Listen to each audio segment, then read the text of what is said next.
नमस्कार दोस्तों, जय श्री कृष्ण। स्वागत है आपका हमारा YouTube चैनल में। अगर आपको भगवान में विश्वास है और भगवान की कहानी को अच्छा लगता है तो वीडियो को बिना स्किप करके श्री कृष्णा लीला की पूरा कहानी को जरूर सुनें। और कहानी अच्छा लगे तो चैनल को सब्सक्राइब करें। तो आइए कहानी को सुनते हैं। कंस का श्वासुर जरासंध मथुरा पर आक्रमण करने आ रहा है। मथुरा की रक्षा के लिए राजा शूरसेन पड़ोसी राज्य हस्तिनापुर से सैन्य सहायता लाने अक्रूर को धृतराष्ट्र के पास राजदूत बनाकर भेजता है। गांधार नरेश शकुनी, जो धृतराष्ट्र की पत्नी गांधारी का भाई है, प्रयास करता है कि अक्रूर को धृतराष्ट्र से न मिलने दिया जाए, किंतु पितामह भीष्म के दखल देने के बाद धृतराष्ट्र अक्रूर को राजसभा में बुला लेते हैं। अक्रूर उनसे कहते हैं कि मगध का राजा जरासंध विशाल सेना लेकर मथुरा को नष्ट करने आ रहा है। मथुरा की सेना उसका अकेले मुकाबला नहीं कर सकती, इसलिए मथुरा नरेश उग्रसेन ने हस्तिनापुर से सैन्य सहायता मांगी है। अक्रूर कूटनीति का प्रयोग करते हुए धृतराष्ट्र को ये संदेश भी देते हैं कि मथुरा के सुरक्षित रहने में हस्तिनापुर का भी हित है, क्योंकि यदि मथुरा पर जरासंध का अधिकार हो गया तो उसकी सीमाएं हस्तिनापुर को छूने लगेंगी। ऐसे में वो जब चाहे हस्तिनापुर के लिए खतरा बन सकता है।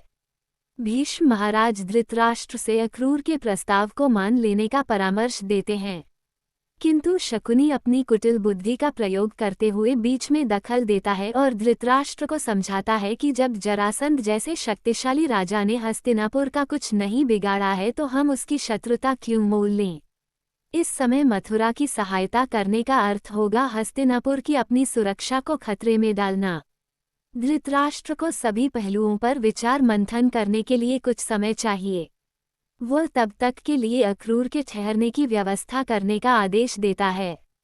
महामंत्री विदुर भीष्म पितामह से उनके कक्ष में मिलते हैं और कहते हैं कि इस समय मथुरा वालों की सहायता करना हस्तिनापुर का धर्म है। यदि आप राज्यसभा में महाराज धृतराष्ट्र को मथुरा की सहायता करने का स्पष्ट आदेश देते तो शकुनी उनका विरोध करने का साहस नहीं कर पाता। इस पर भीष्म अपनी विवशता कहते हैं कि मैंने माता सत्यवती को वचन दिया था कि उनका जो भी पुत्र राजसिंहासन पर बैठेगा मैं उसकी हर आज्ञा का पालन करूंगा, अतएव मैं महाराज को आज्ञा नहीं दे सकता। स्वयं विदुर भी कुछ इसी तरह की विवशता की बेड़ियों जकड़े हैं, क्योंकि वह दासीपुत्र हैं और अपनी मर्यादाएं जानते हैं।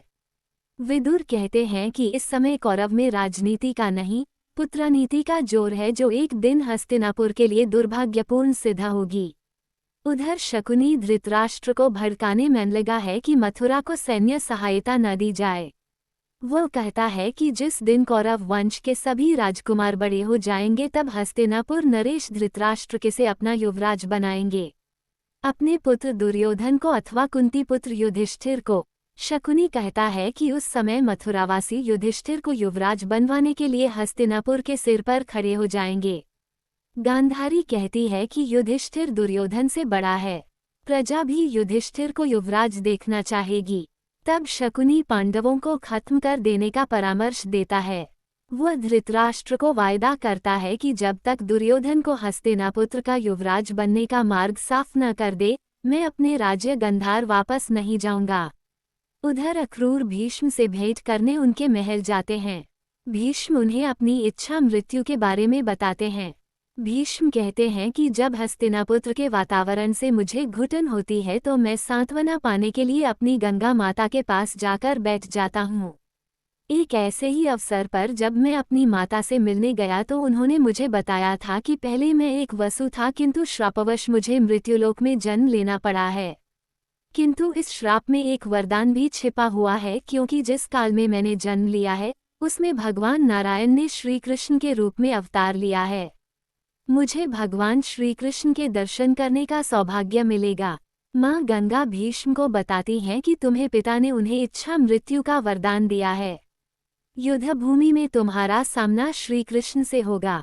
तुम अपने प्राण तभी त्यागना जब श्री कृष्ण तुम्हारे सामने हों, इससे तुम्हें मोक्ष की प्राप्ति होगी। अक्रूर कहते हैं कि जब मैं हस्तिनापुर आ रहा था तो श्री कृष्ण ने कहा था कि अपना कर्म करते रहो, किंतु फल की चिंता मत करो। भीष्म इसका अर्थ समझ जाते हैं कि श्री कृष्ण पहले से जानते हैं कि मथुरा को हस्तिनापुर से सैन्य सहायता नहीं मिलेगी। दोस्तों, श्री कृष्ण लीला भाग 28 समाप्त हो गया है।